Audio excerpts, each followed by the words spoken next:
La Belle au bois dormant. Il était une fois un heureux royaume où vivait un roi et une reine qui n'avaient qu'un seul désir pour parfaire leur bonheur, celui d'avoir un jour un enfant. Le roi et la reine avaient bon cœur, et ils savaient au fond d'eux que leur souhait le plus cher serait un jour exaucé. Or, ce jour finit par arriver, et ils eurent une petite fille. Comme elle était lumineuse comme le soleil du matin, ils appelèrent la petite princesse Aurore. Le roi et la reine décidèrent d'organiser un grand bal pour fêter leur joie et la naissance d'Aurore. Tout le monde fut invité, même les fées qui vivaient dans la forêt mystérieuse. Mais le roi et la reine firent une terrible erreur. Ils oublièrent d'inviter une autre fée. Tous les habitants du royaume, tous les rois et les reines des royaumes voisins, vinrent offrir leurs présents et leurs meilleurs vœux à la petite Aurore. Puis ce fut au tour des 12 fées. Les fées firent de magnifiques présents à Aurore. Avec leurs baguettes magiques, elles offraient à l'enfant tout ce qu'on peut souhaiter dans le monde.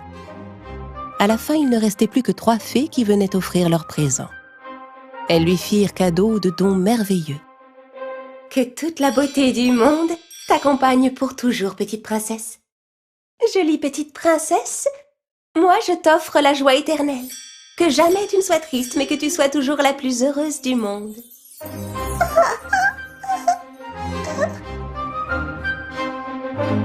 Alors que la dernière fée s'apprêtait à faire à son tour un don, une chose incroyable se passa. Toute la salle de bal fut soudain envahie d'une étrange fumée verte.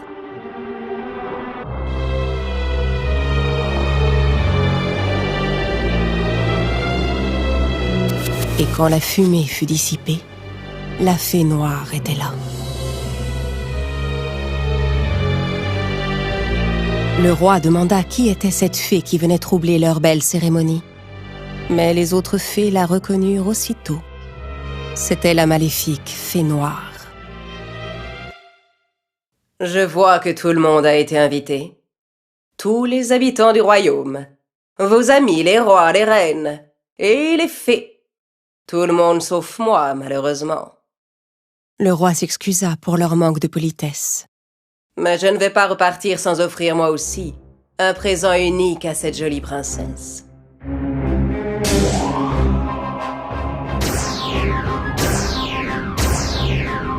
La plus belle des princesses grandira dans la joie, l'amour et l'admiration de tous ceux qui l'entoureront. Mais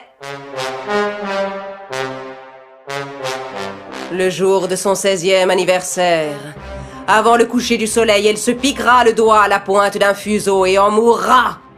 « Emparez-vous de ce monstre !» ordonna le roi. Mais la fée noire disparut dans un rire diabolique.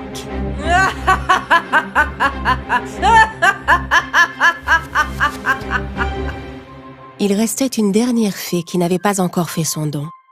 Elle n'était pas assez puissante pour annuler le sortilège de la fée noire, mais elle fit un vœu qui pourrait au moins l'atténuer. « Je ne peux annuler ce sort, mais je peux en changer l'issue. Tu ne mourras pas quand tu te piqueras, mais tu plongeras dans un profond sommeil dont seul un baiser d'amour pourra te réveiller. Et voici mon présent. » Le roi, pour tenter d'échapper malgré tout au sortilège, ordonna que chaque aiguille, chaque fuseau, ou quoi que ce soit qui puisse piquer le doigt, soit saisi et brûlé dans la cour du château.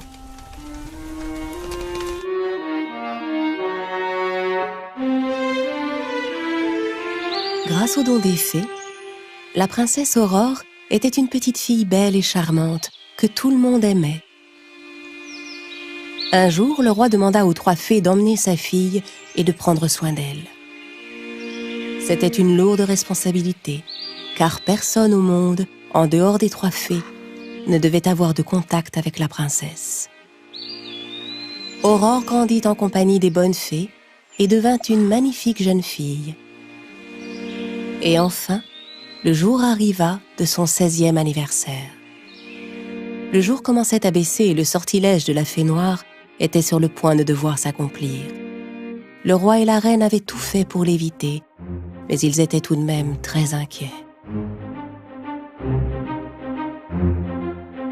Ils enfermèrent la princesse dans une pièce pour la protéger du mauvais sort. Mais Aurore, ignorant ce qu'il se passait, ne comprenait pas pourquoi on voulait l'enfermer.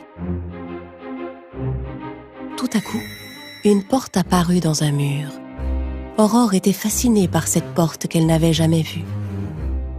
De l'autre côté de la porte, elle entendit d'étranges bruits. Curieuse et sans avoir conscience du danger, elle franchit la porte.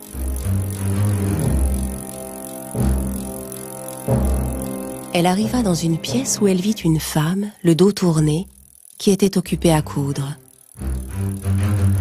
Aurore, comme hypnotisée, s'avança vers le rouet. Et alors que le soleil commençait à se coucher, la princesse toucha le fuseau et la malédiction de la fée noire s'accomplit. Ce qui devait arriver arriva. Aurore se piqua le doigt et s'écroula sur le sol, plongée dans un profond sommeil.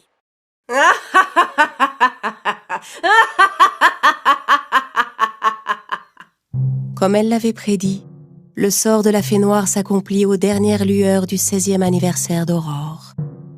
On vêtit la princesse de sa plus belle robe et on l'allongea sur un lit de fleurs.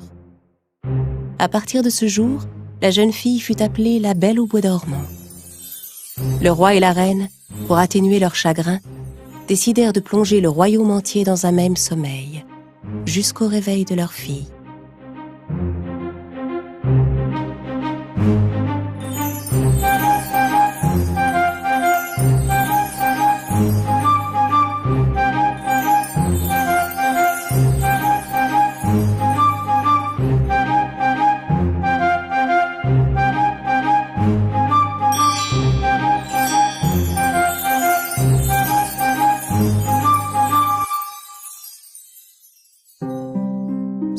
Ans passèrent.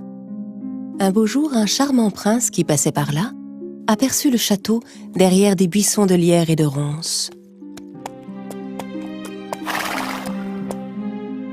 Ces hommes lui racontèrent l'histoire du château et de la Belle au bois dormant. Leur récit ayant piqué sa curiosité, le prince décida de pénétrer dans le château. Mais la végétation était si dense et il y avait tant d'épines qu'il n'y avait aucun moyen d'entrer. Alors il dégaina son épée et commença à couper les épaisses ronces. Se frayant un chemin au milieu des épines, il finit par arriver à l'entrée devant laquelle 2 gardes étaient endormis. Il ouvrit la porte et fut stupéfait de ce qu'il vit. Partout des gens dormaient à même le sol. Il entreprit de visiter le château. Il arriva à la chambre royale, où le roi et la reine étaient endormis sur leur trône. Puis il aperçut une porte entr'ouverte. Il entra dans la pièce. C'est là que reposait la Belle au bois dormant sur son beau lit de fleurs. Le prince s'avança vers le lit, regarda la princesse et se pencha à son oreille. « Vous êtes la Belle au bois dormant. Vous êtes si belle. » murmura le prince. Et le cœur rempli d'amour, il déposa un baiser sur son front. À cet instant, la princesse ouvrit les yeux et vit le beau prince qui la regardait. Le réveil de la princesse entraîna celui de tous ceux qui dormaient depuis 100 ans dans le château. Le roi et la reine, retrouvant leurs esprits, coururent vers la chambre de leur fille pour voir ce qu'il se passait. Et ils découvrirent leur belle Aurore éveillée et pleine de joie. Le prince demanda à la Belle au bois dormant de l'épouser. La princesse accepta avec joie. Et bien sûr, le roi donna sa bénédiction à celui qui avait sauvé sa fille et son royaume. Ils organisèrent la plus belle noce qu'on ait jamais vue et vécurent heureux pour toujours.